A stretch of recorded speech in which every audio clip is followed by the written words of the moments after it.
world wears white again and everything disappears under a thick blanket of snow, that's when the magic of winter unfolds.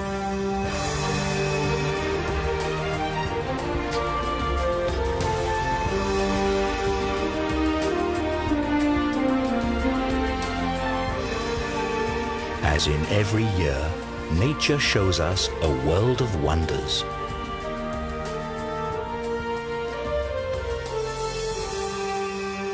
As Mother Nature decides to let it snow.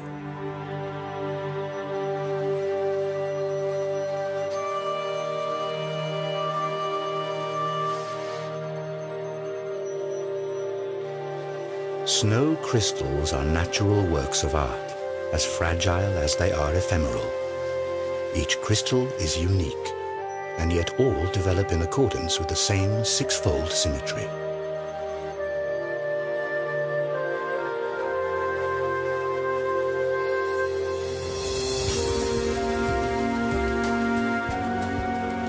However small the individual crystals are, their united force is a natural phenomenon that determines the course of life during the cold season. This is particularly true for the alpine mountain ranges.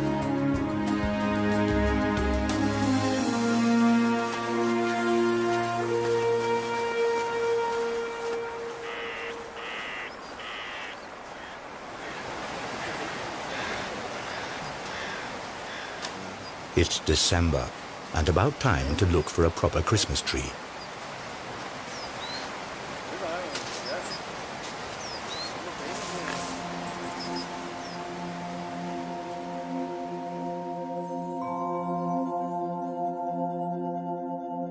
Snowflakes descend softly from the tree, and we've never before seen nature's white splendor quite like this.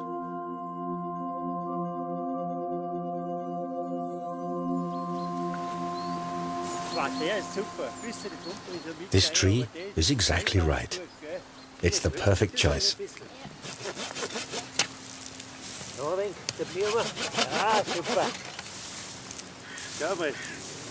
Ja, passt genau. So schaut das dann so gut aus. Schau mal, wie der Heft ausschaut. Passt genau.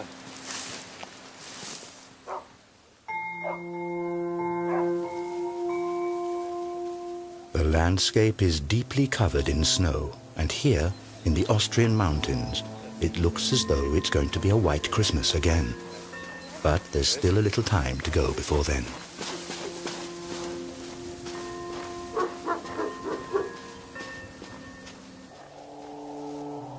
The wild animals sense that the weather is about to change.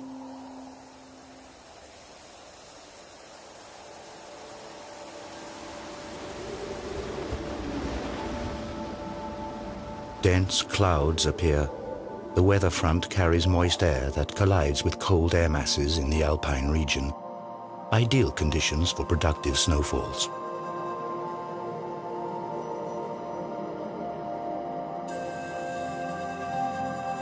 When it is barely below freezing, the first snow crystals begin to form inside the clouds.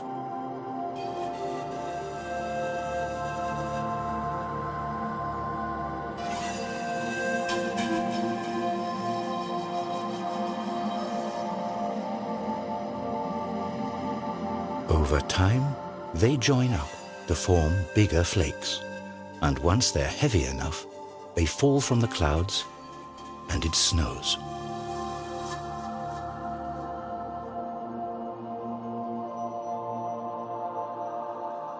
Each of Mother Hulda's works of art is unique. No two snowflakes are exactly alike. Unlike raindrops or hailstones, snowflakes fall gently from the sky.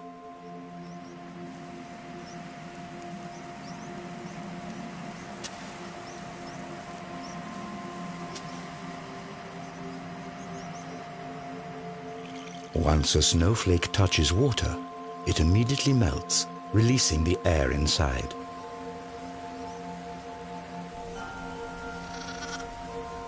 This creates a high-pitched sound that is unique to each flake and inaudible to the human ear without the assistance of technology.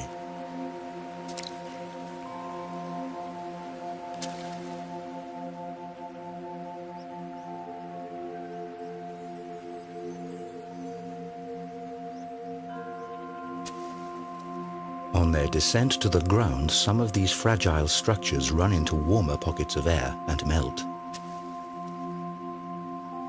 But most of them make it all the way to the ground, where they form a blanket that keeps growing thicker. St. Nikolai in the Austrian Silktal.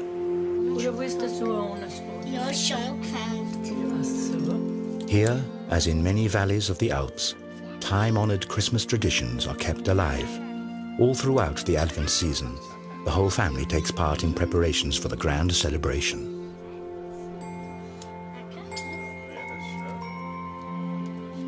Stars are made from straw, both for the Christmas tree and to decorate the windows.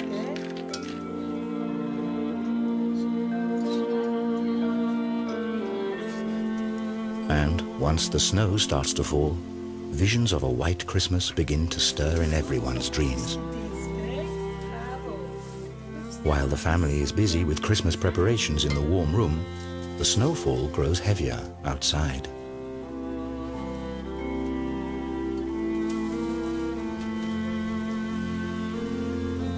Not many dare to venture out the next morning.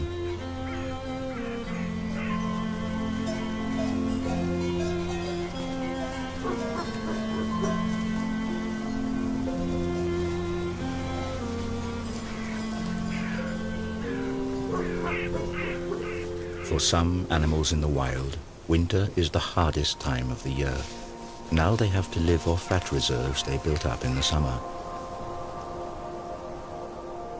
They're protected by their winter fur, which is such an effective insulator that snow doesn't melt for hours. The new snow is deep and soft, and each step takes a lot of energy. During snowstorms, chamois and deer sometimes show surprising behavior. They allow themselves to get snowed in, as the blanket of snow protects them from wind and frost.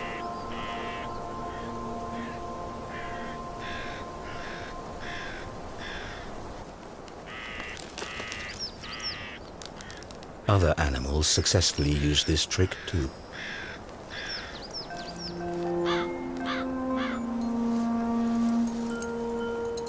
Huskies spend the night outside. They don't mind even the sharpest frost and the heaviest snowfall. And in the morning, the hardy dogs are busy getting rid of the snow again.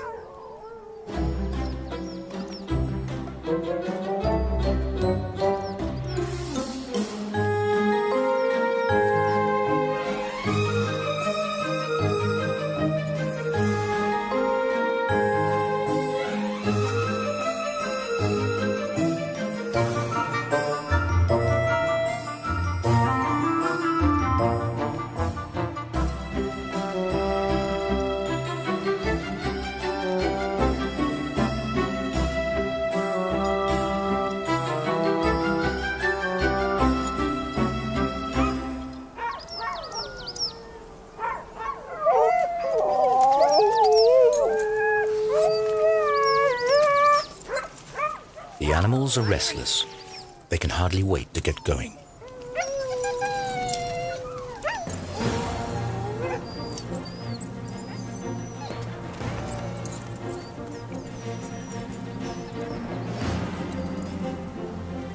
Huskies are originally from Siberia, where they've been used as sleigh dogs for centuries.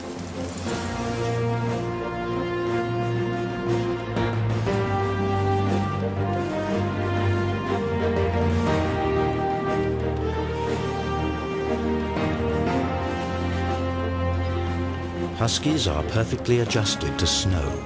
Their paws are padded, and hair between their toes ensures a safe tread.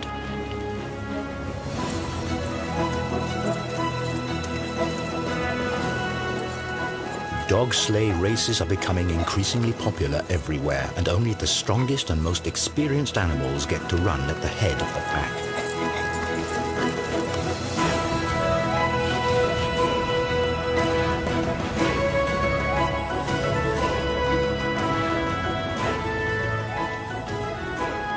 Huskies are totally in their element in the snow.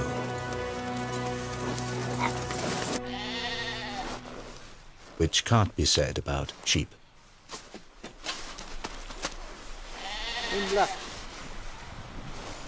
If a herd is surprised by a snowstorm, it usually means heavy shoveling for the shepherds.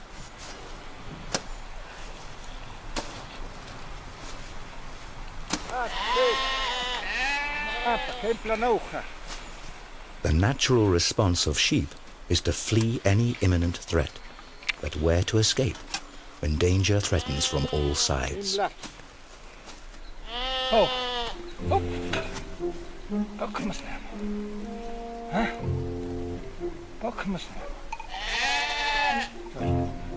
The sheep are noticeably confused.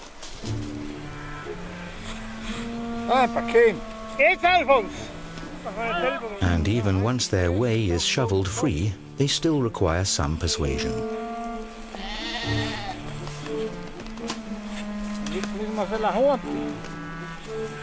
Without help, they would freeze to death, as in September 2007 when hundreds of sheep perished in the Austrian Alps. It takes quite some time until the strange caravan reaches the stable.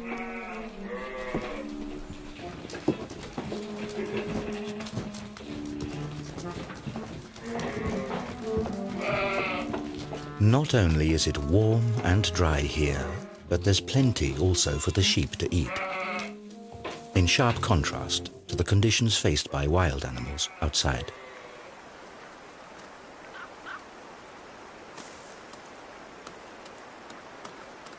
For chamois, for example, foraging in the winter is a challenge.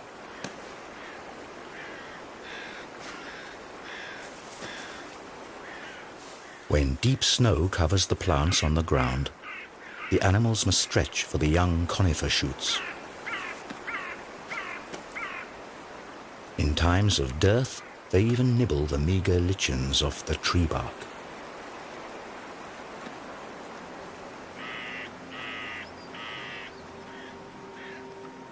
The splendid white snow is already several feet high as the next cold front approaches the Alps, bringing even more.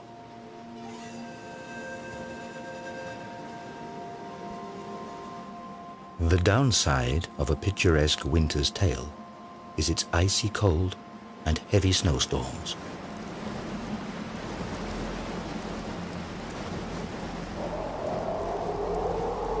And once a dense snowfall and strong winds combine, things get really uncomfortable.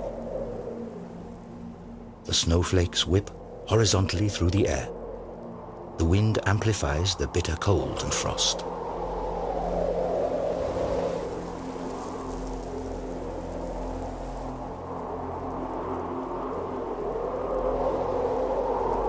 Animals in the wild suffer the most under such extreme weather conditions. Many of them must look for cover now.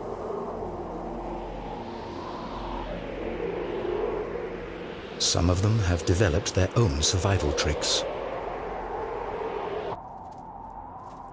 The snow vole, for example, lives in caves underneath the snow where the temperature never drops below freezing.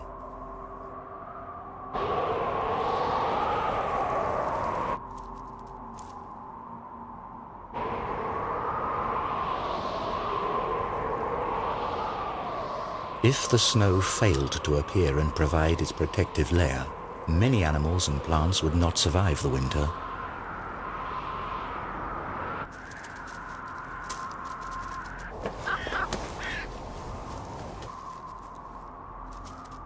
While the snow vole is secure in its warm cave, the chamois are climbing up the mountains in search of food.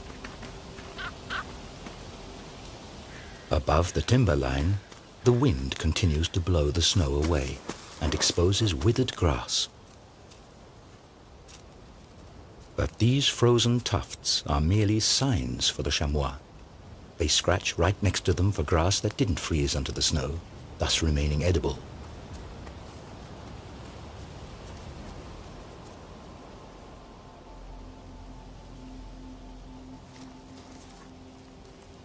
During Advent, days are short and nights are long and cold.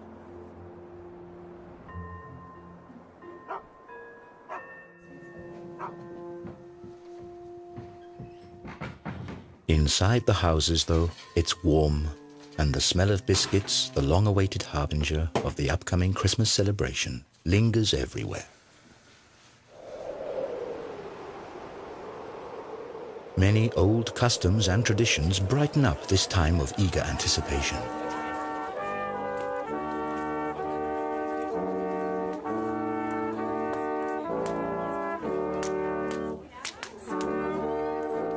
To the sounds of Advent horns, another window of a special house is opened.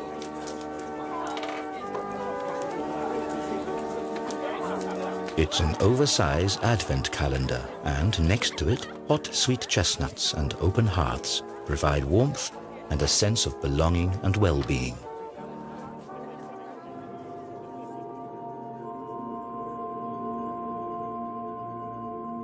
During particularly frosty nights, a fascinating phenomenon occurs. The moisture in the air freezes and turns into hoarfrost.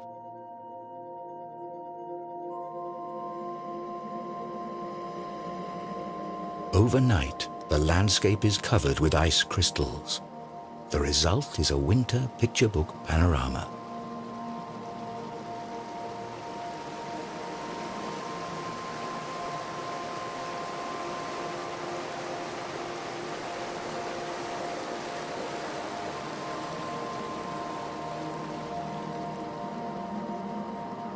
Sun and hoarfrost frequently go hand in hand, as cloudless winter weather is especially cold.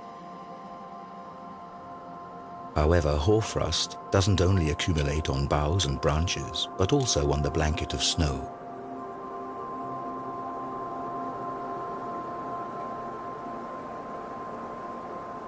Its crystals differ considerably from the snow below. Hoarfrost is created at about -8 degrees Celsius or lower, and the moisture in the air freezes directly on surfaces.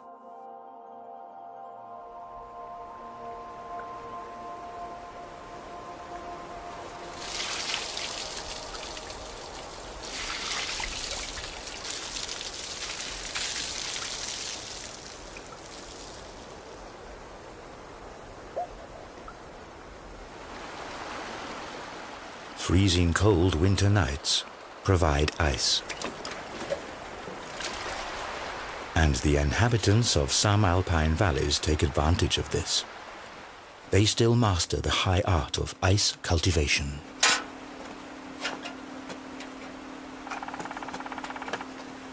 Instead of chopping ice likely to be contaminated with suspended sediment from frozen brooks or lakes, ice farmers repeatedly douse specially designed wood racks with water.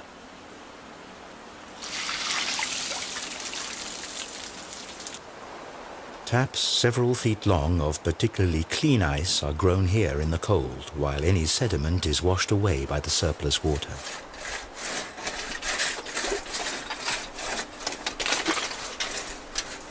Finally, the ice is sawn into pieces. These massive structures grew in just 2 days.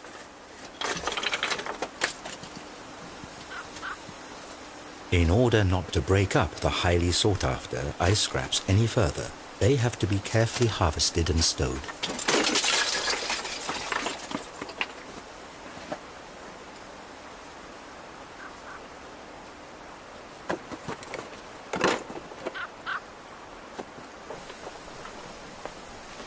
This frosty speciality is a pure pleasure and safe to enjoy in food and drinks.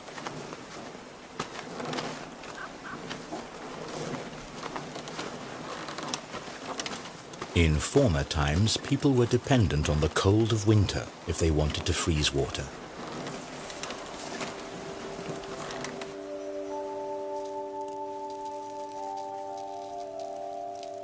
Today, researchers like Johanna Spiegel create snow crystals artificially. In the cold laboratories of the Swiss Federal Institute for Snow and Avalanche Research in Davos, temperatures as low as -40 degrees Celsius are common.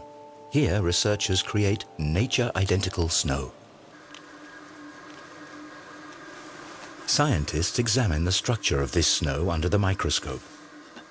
An atlas of snow crystals records about 6,000 different crystal forms.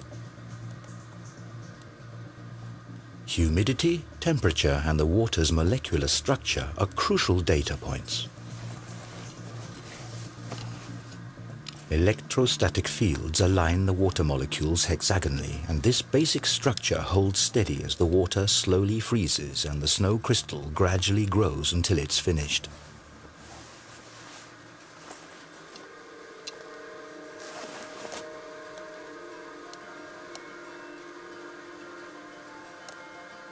Between -12 and -18 degrees Celsius, the classic six-armed snow stars or dendrites appear.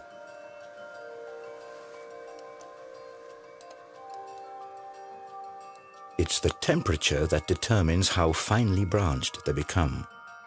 Freezing water gives off heat, which decreases at higher temperatures, and this in turn causes additional variations in structure, because a bigger surface facilitates the discharge of heat.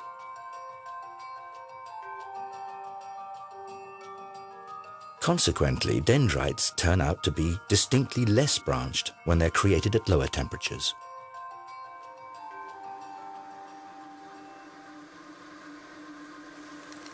So, not all snow is alike, and at very low temperatures, snow crystals take on the form of little tiles, columns, and cylinders of ice.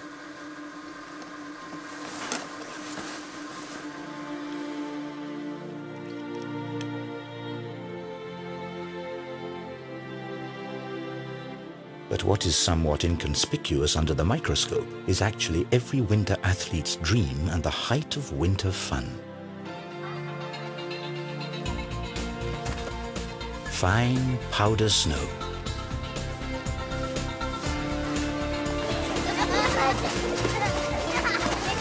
Children are particularly fond of this delightful variety of winter's produce.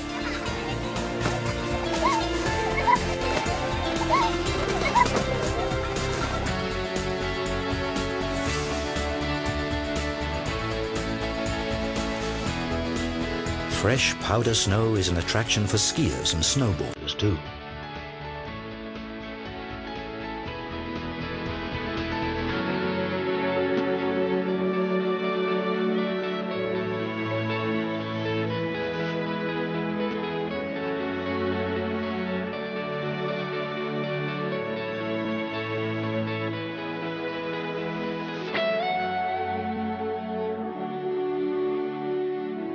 But sparkling white winter landscapes also serve another purpose. New snow reflects about 90% of sunlight. Thus, snow plays an important part in the global climate.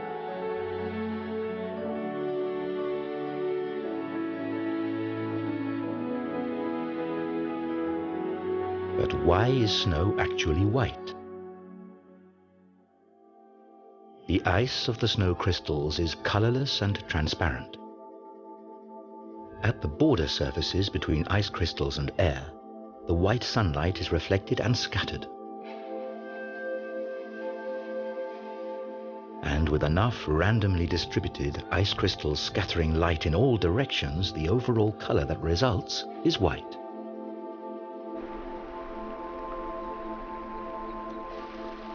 When snow covers the landscape, some animals prove to be particularly adaptable to the changed conditions.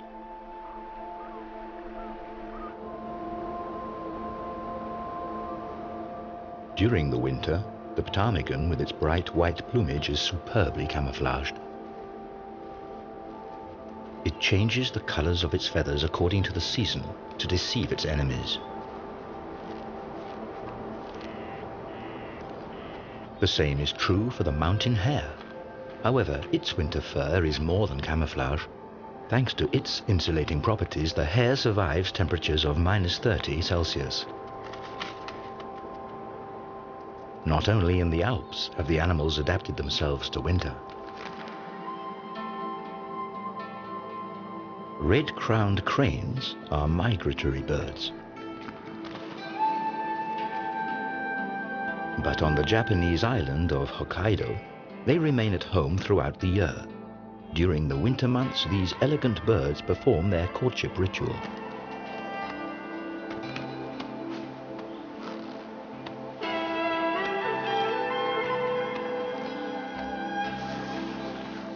Hokkaido is also an El Dorado for winter athletes and snow researchers.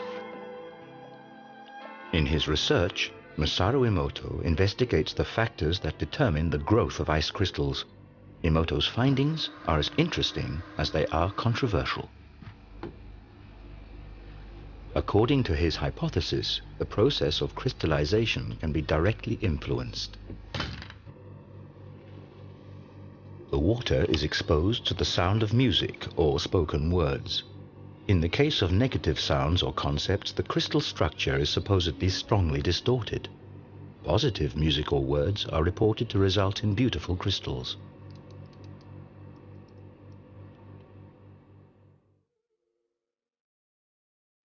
Classical opera seems to promote crystals of superb form.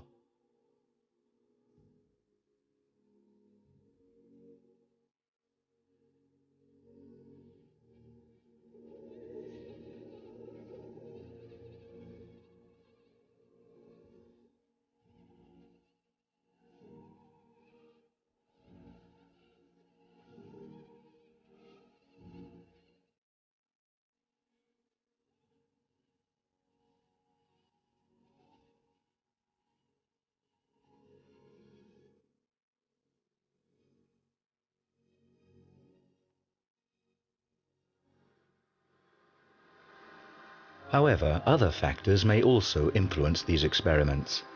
Ice crystals grow following a chaotic principle. Even the smallest influences change their shapes. Maybe it's simply the rhythmic sound waves of the angry music that disturb the development of their fragile structures.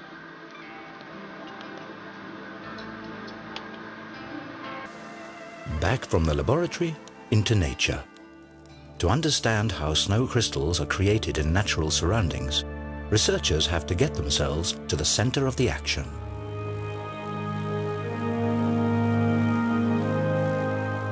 On board a hail defense aeroplane, the Austrian meteorologist Alexander Podesser flies straight into the heart of a snow cloud.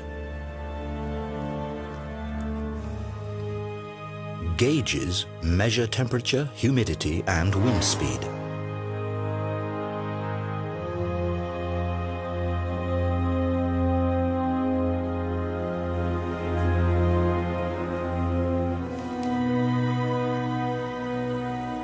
So-called condensation kernels serve as seeds around which droplets form out of the cloud's mist. Moisture accumulates around minute particles of dust and soot. Such particles also serve as freezing kernels for snow crystals. It's already cold enough in the clouds. The first crystals start to form. They grow, link together, and descend as snowflakes to the earth.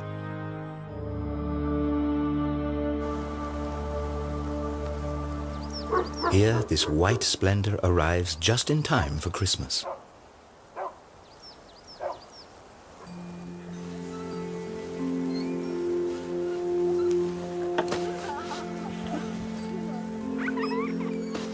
Snow has a magical attraction, especially for children.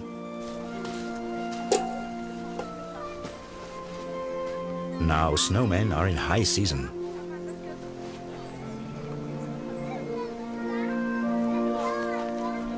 This tradition isn't all that old. The snowman became popular only in the 18th century as a symbol of the hard winter. But this image has changed due to improved living conditions, and people increasingly enjoyed the cold season.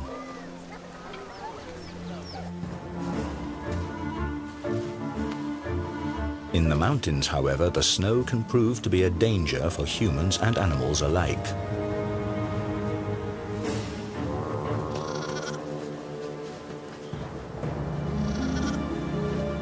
A young chamois is stuck in the deep snow. Inexperienced as it is, it mustn't lose connection with the herd at all costs.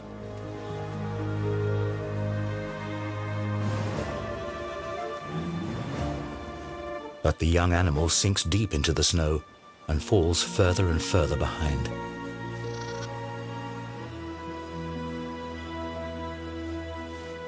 With the last of its strength, the young chamois escapes its plight and rejoins its mother in the nick of time.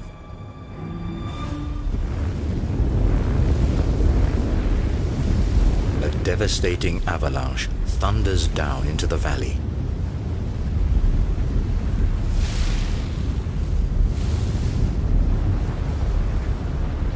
This natural phenomenon can turn entire forests into firewood.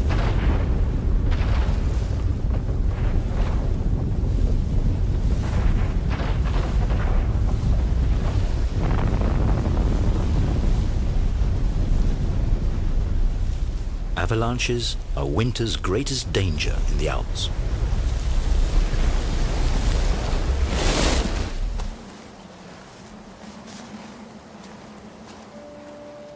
The chamois are accustomed to this threat. If a herd has to cross a dangerous mountainside, the most experienced animal leads alone.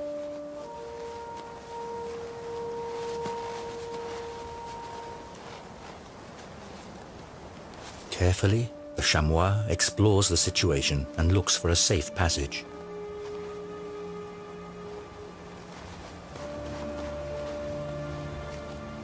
At the same time, it creates a path in the deep snow for the rest of the herd to follow.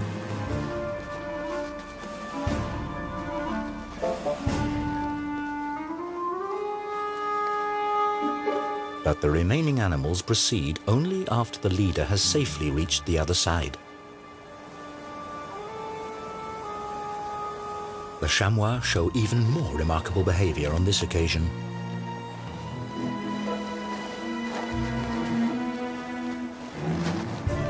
The herd doesn't cross the hillside as one. Instead, the animals risk the dangerous passage one at a time.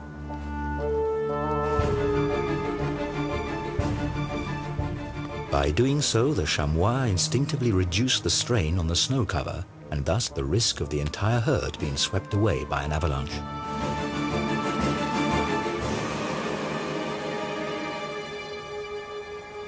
This danger is very real not only for the chamois.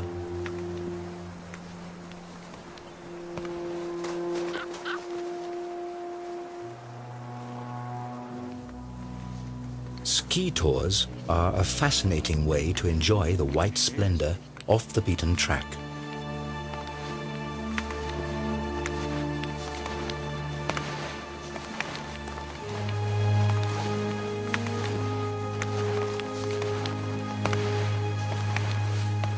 Experienced skiers, however, always keep a careful eye on the snow underneath them.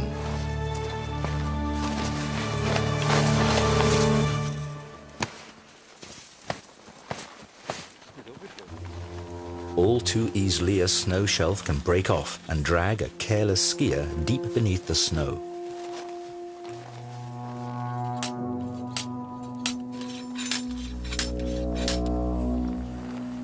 Wannengrat Mountain, near Davos.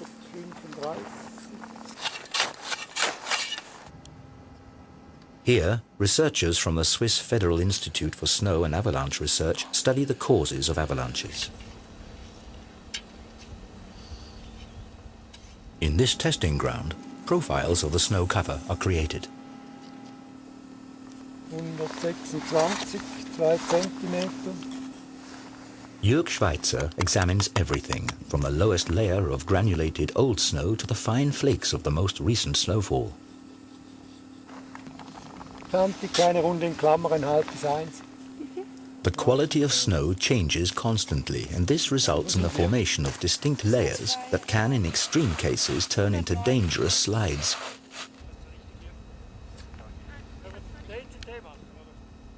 The snow masses above these slippery layers can easily start moving.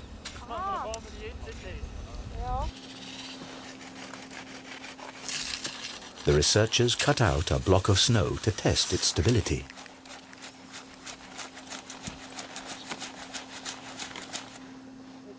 With this kind of testing, a little jump usually suffices. Probier nochmal. Where the snow shears, the border layer is analyzed in meticulous detail. The data is sent to avalanche warning services. But today, nothing gets in the way of enjoying the deep powder snow.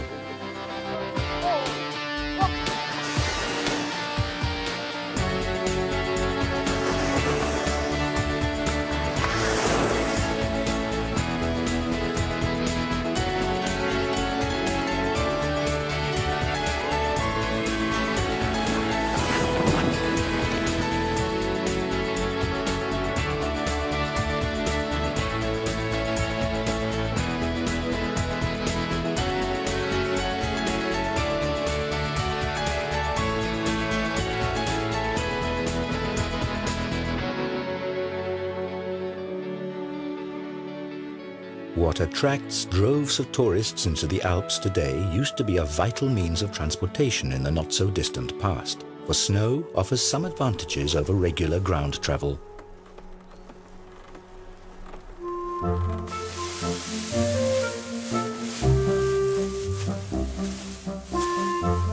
Last summer's hay is stored in small barns high up on the alpine pastures.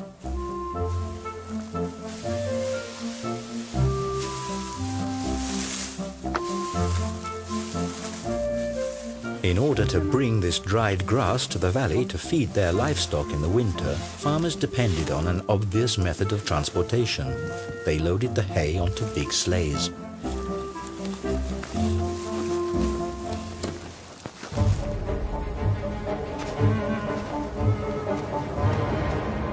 Occasionally, going down the mountains is risky even for the Alps' master climbers.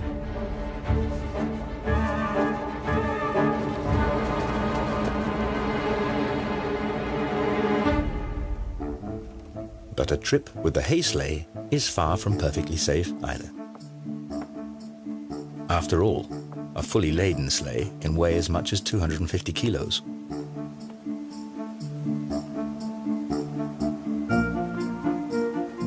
Across level stretches, they have to be towed to keep them from losing momentum.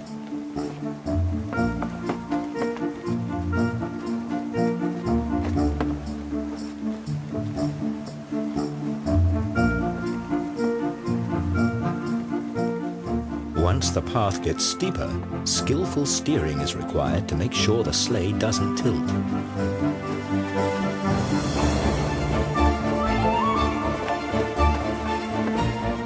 Few are masters of this art today.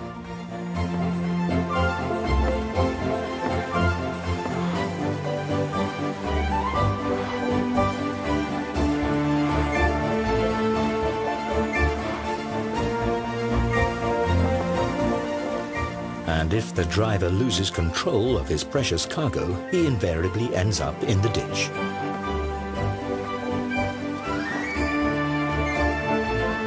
This method of bringing in the hay requires careful attention and great skill, and in former times, serious accidents were common occurrences.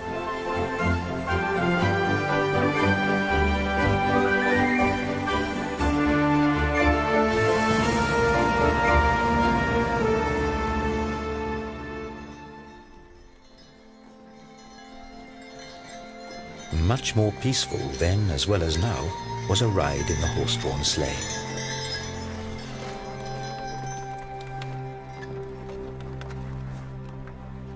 In the evening twilight, when the snowy landscape gradually sinks into darkness, it is time for the coachman to light his lanterns.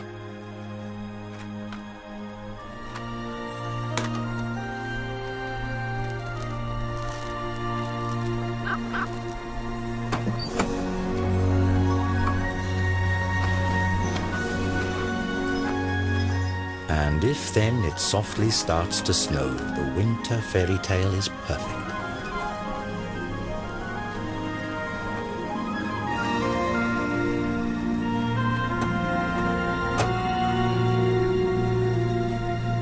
Fluffy snowflakes are dancing in the sky, just like in a movie scene. And indeed, this snow didn't originate in the clouds, but in a studio.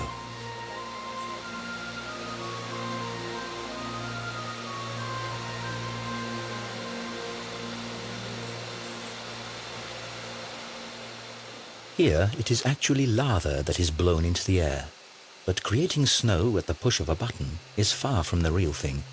Certainly nothing to compare to a genuine white Christmas. And luckily, sometimes nature plays along.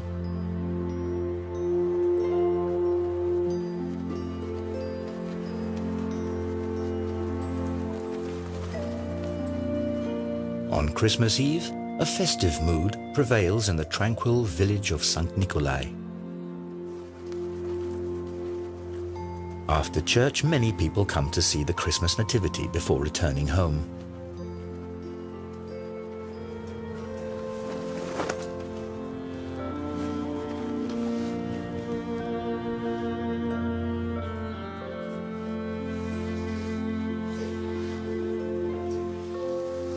Candlelight and the scent of fir trees fill the room. The anticipation grows, and with it, the impatience. But finally, the big moment arrives.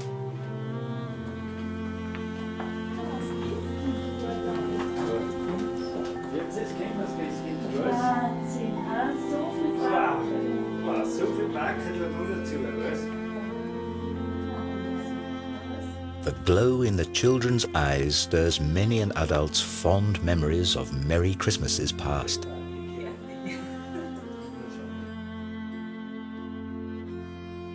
A Christmas Eve that could hardly be more perfect. Inside, everyone celebrates, while outside it snows.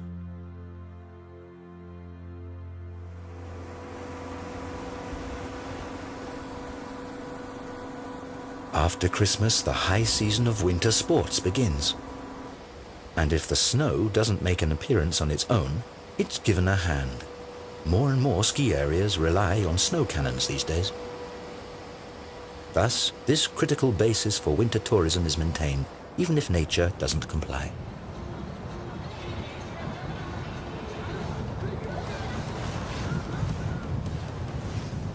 The average temperature of many alpine regions has risen noticeably over the last few decades. According to the predictions of climate researchers, this trend will only escalate.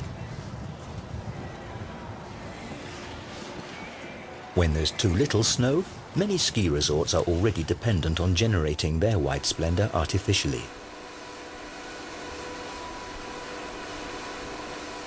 Propeller cannons are spraying finely atomized deep frozen water. But this method of producing snow is also controversial, as it requires a lot of energy and water.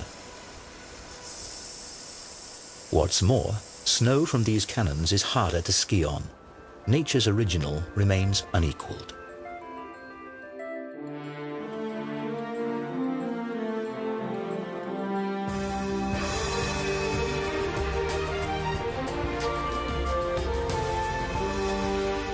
The weeks come and go. In the mountains, the magic of snow presents its majestic beauty deep into spring. Occasionally, however, the silence of nature is disturbed by strange sounds.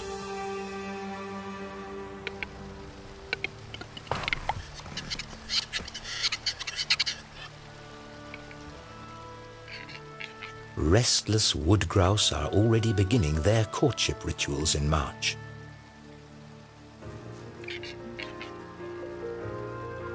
Their distinctive cries and splendid plumage are to attract females for the mating season soon at hand.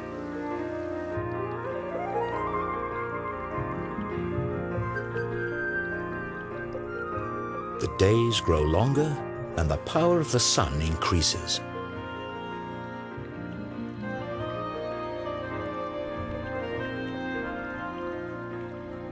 During the winter, snow and ice bound up large quantities of water that are now released in the warm spring air.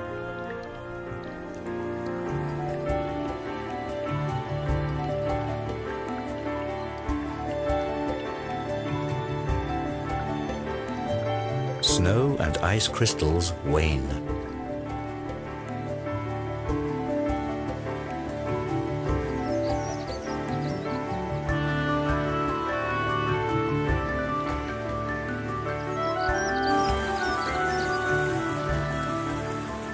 If the snow melts too quickly, a sudden deluge of water rushes down the mountains, potentially causing severe floods in the valleys.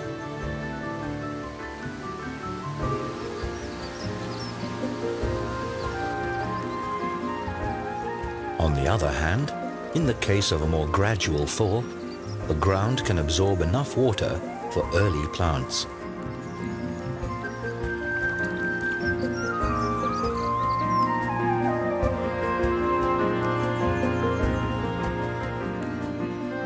The snow vole is ready to venture outside again.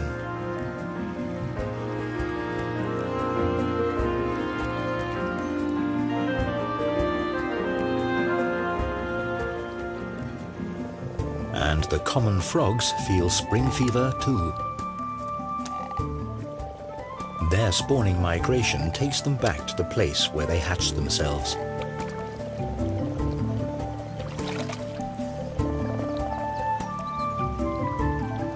The shallow water fills with frogs and their spawn.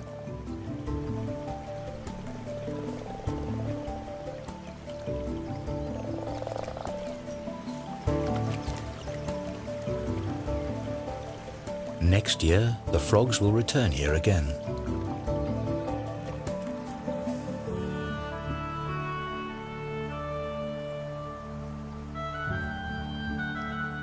Often the snow on the summits of the Alps remains throughout the whole year.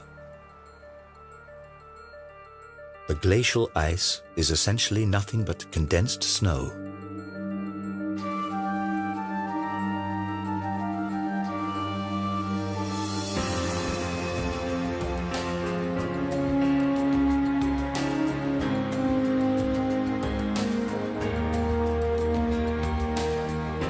The weight of new snow masses eventually compresses the lower layers into ice.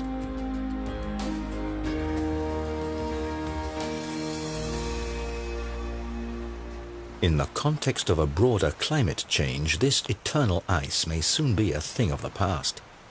Due to global warming, the alpine glaciers are declining, like at the Rieserferner in the region of Südtirol.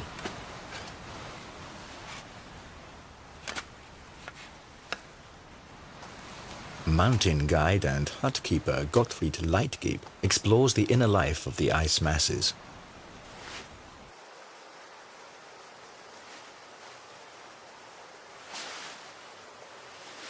Leitgeb has a wealth of experience to draw upon. Ever since childhood, he studied the glaciers in this region and followed their development.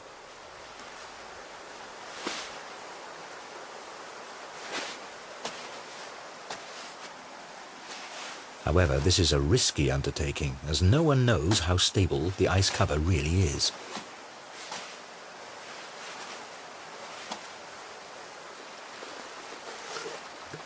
On the other hand, only a local inspection can deliver first-hand information about the glacier's condition and the possible effects of the current global warming.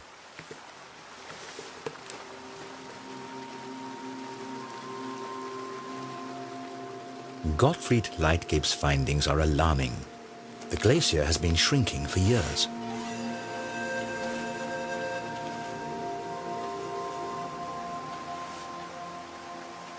In the summer, the ice is already so thin that the sunlight illuminates the cave.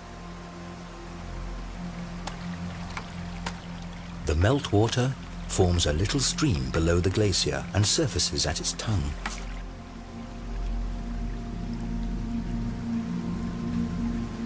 As fascinating as the sight of this nearly transparent ceiling may be, the danger of one of its thinned pieces of ice breaking off at any time is very real.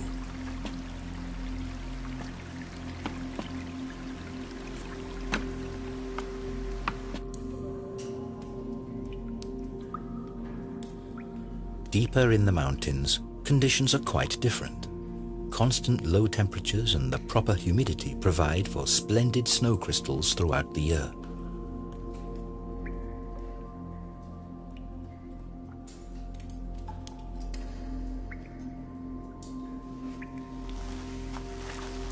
This cave is the natural counterpart to the cold laboratories of the snow researchers in Davos.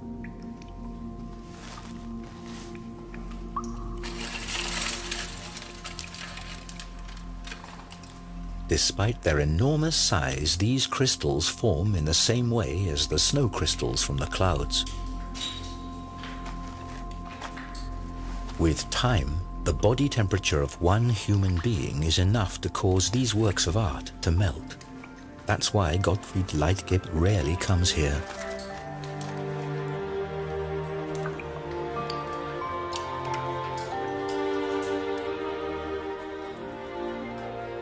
And we are also leaving this natural wonder. Outside, Jack Frost rises up once more.